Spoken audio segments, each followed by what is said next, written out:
for me, I haven't really had the ability to travel much in recent years, but I guess like gentrification is an example that, you don't need to travel very far to think about. And there's this question of like, in where I live in Berkeley, um, am I a gentrifier? I guess sort of. I mean, it's hard to say. I don't really know. I don't really understand how I've only lived here a year. I don't fully understand how the sort of like city is, if that makes sense. Um, I mean, I'm certainly in an area. I mean, I'm in a relatively cheap part of Berkeley, not the cheapest, but, and I wonder, there's two sides to it. I can, like for me, one thing I was thinking about is like, in theory, I work at like a community mental health clinic, right? So it's like I'm giving back, but like, that's not really helping the people I'm neighbors with necessarily, like literally neighbors with. I don't mean like broadly neighbors with. And like, it's like, what do like, I was just trying to bring it down to like the scale of my life. Like, there's a plum tree in my neighbors. It's like not really in their yard. It's like in the street basically. And nobody that, like hundreds of plums are like crushed on the street. Like nobody is harvesting these plums. And a question that comes up when you live in Berkeley is, okay, how many plums is it okay to take? And I don't know the answer to that. And I like the idea of, or another example, there's actually a woman who was coming into our backyard and going to the laundry room, which you can access. There's like a door with the latch, and then there's no lock, and then there was no lock to the laundry room. And so there's this woman who's stealing small things. And right, there's like this question of like, okay, how do you handle this? Because like, the most likely situation is I live in her neighborhood, right? Where she's probably lived. And I don't know, it was difficult. Like, I didn't call the police or anything, but like she kept taking small things from us. And my house right over here looks out on the front yard. And so I kept being the one seeing her. And this question comes up, it's like, okay, I have these like values of like wanting to be a good neighbor in like a meaningful way and not just like a BS way, but like, what do you do when someone starts taking things? Anyway, yeah.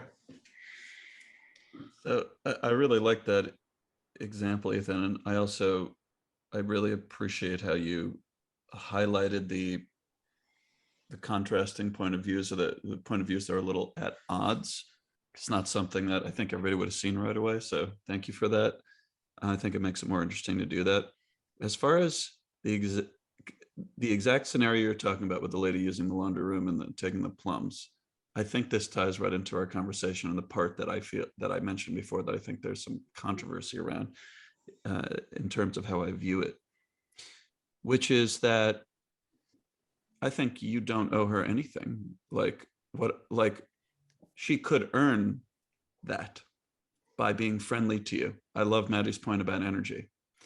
If she came in and said, "Hi, I've lived here for many years. I don't have a laundry room. Would it be okay if from now, then and again, I use it," and she built trust and was nice, she would have earned that.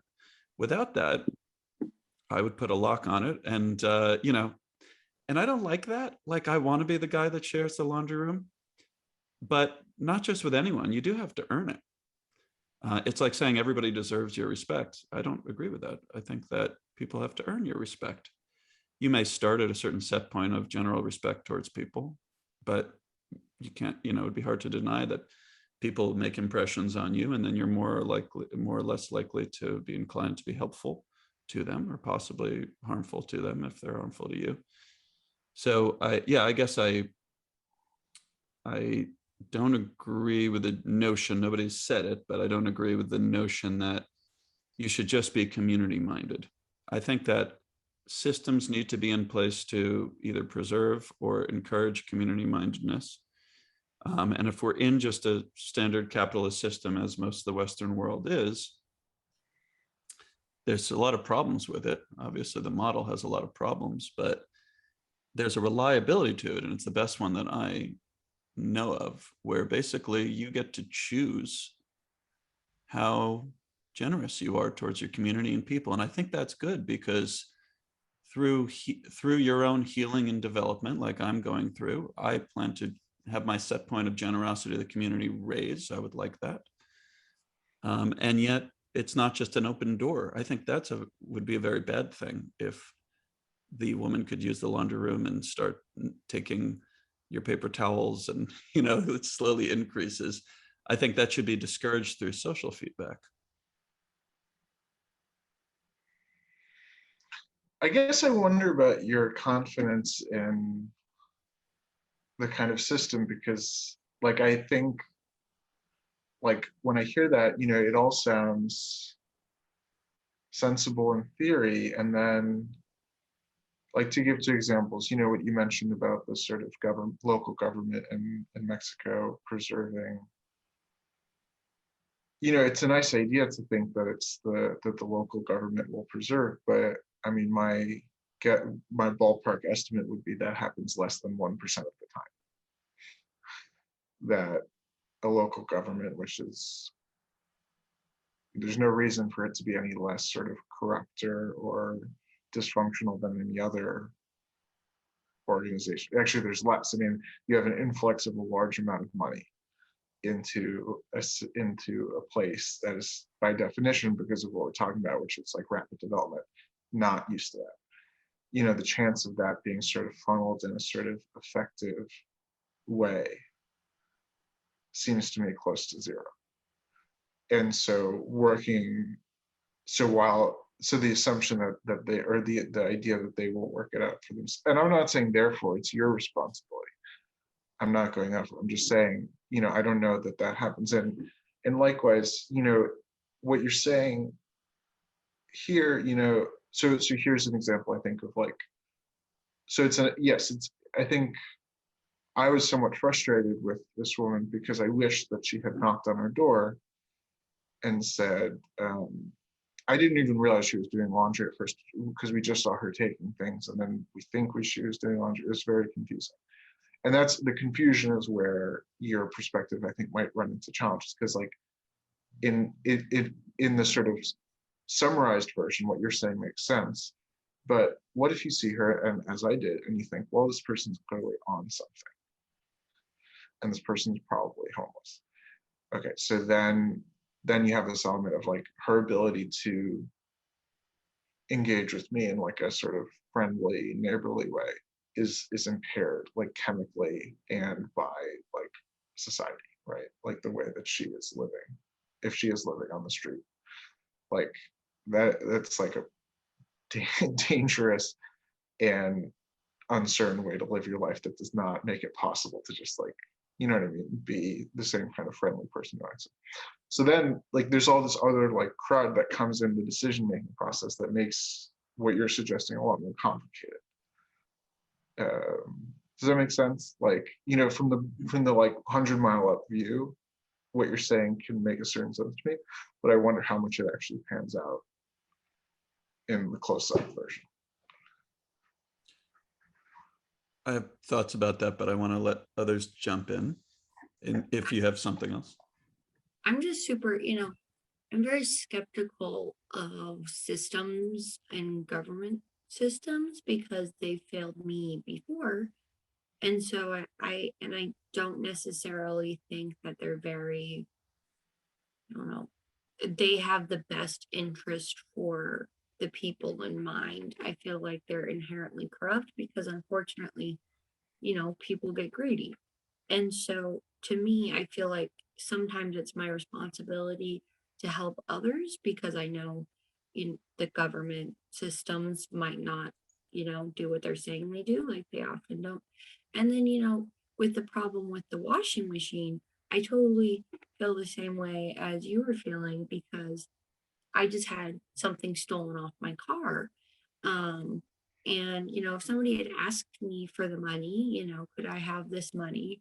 Because I'd rather not steal it off your car and I need money for this, I probably would have said, okay, why? And then thought about it and wanted to help people. And so I see the feeling of what to do with when someone's taking from you, when you probably would have just said yes if they had asked, and that odd feeling. And so I like the washing machine situation. I think it's really good for this conversation.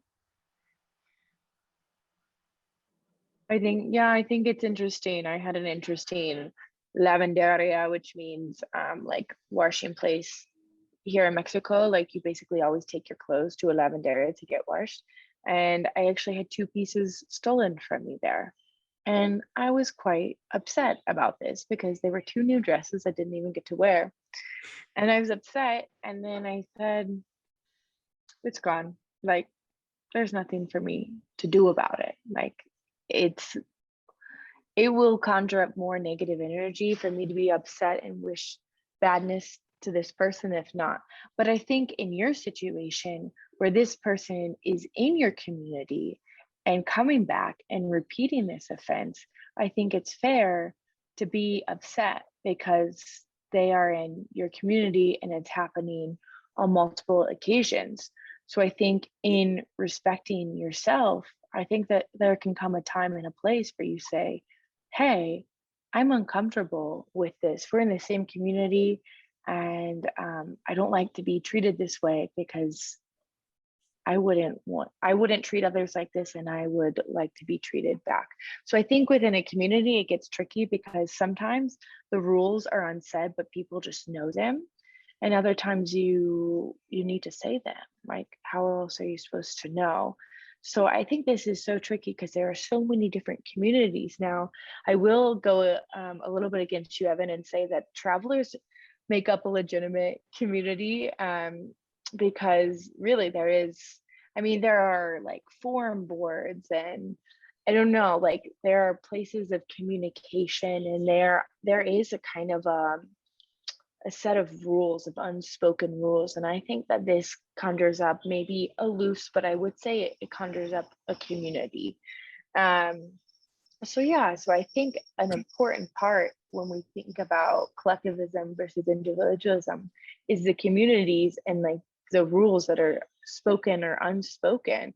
And I think being a collectivist means that you're adhering to those rules. Does that make sense?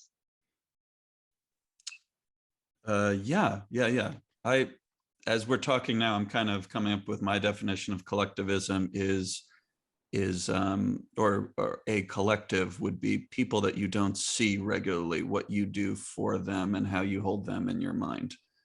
I guess that's the distinction that I would make because I'm with you that travelers are a community, and I've seen that in Scotland. There's like just empty like little huts along some of the Highland walking routes, and they're either occupied or not. There's no reservations. There's no heat. There's just a fireplace, and there's a culture of you leave it reasonably clean when you leave because someone else is going to take it in a day or week, a month. And those people are imagining others like them that are in the quote unquote traveler community. And so there's definitely a community, and there is a kind of collectivism in that, which is different from how they would treat the people that they are camping with right there, their direct community. So I was just making the distinction earlier between the social and the collective as having to be more theoretical. You're gonna have to imagine a lot about those people. Yeah. Anyway, your point is certainly made. Okay. And I think just one more thing. I think this is clear for Americans as individualists because we think, no, we don't have rules. We are Americans. We all have the same opportunities. And so we all can do whatever the heck we want in the sake of living our lives. And so we have certain rules and laws or whatever, but the hallmark of American tradition is that we have freedom to do what we want. And our culture is so expansive from the West Coast to the East Coast and everything in between that, I mean, you're supposed to be able to act however the heck you want, but you come into a different culture. Coming to Mexico, I think respecting the culture is how you give to them, right? Like a bare minimum give to them is respecting their culture. And so one of the hugest differences here is time orientation. So if we look at time orientation from like kind of like a schedule that goes bop, bop, bop, bop, bop to time is just like this. So we have Germany where time is very like schedule and regularized, in the United States, and then kind of Latin Arabic cultures all the way over here. And what this was one of the first things I had to really readjust to showing up here, because my friends were like, we're gonna go do this, blah, blah. And I was like, okay, it's time, let's go, right? Maddie, it happens when it happens. I was like, but we said this time, Maddie, you're just gonna have to let go, because in Mexico things happen when they happen. They have a word called ahorita, and it literally means now-ish, now-ish. So you don't actually know when the thing is gonna happen, but it's now-ish. So I think this is another way of when you're entering in a community, respecting collectivism is to abide by the rules. And this is the contrast we see in the United States, is that we're not really abiding by many rules at all.